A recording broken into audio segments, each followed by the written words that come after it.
તો બીજું શિયાળામાં ખૂબ જ હેલ્ધી એવા ખજૂરના ડ્રાયફ્રૂટવાળા લાડવા આજે બનાવ્યા અને એ ખૂબ જ મસ્ત બન્યા હતા.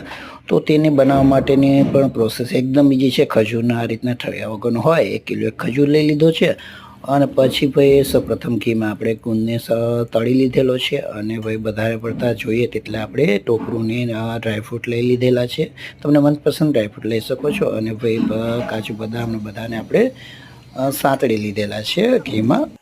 તો ખજૂર એકદમ પીગળી જાય એટલે આપણે છે ડ્રાયફ્રૂટ અને ટોપરાનું છીણ અને ગુંદ છે તે મિક્સ કરી દઈશું.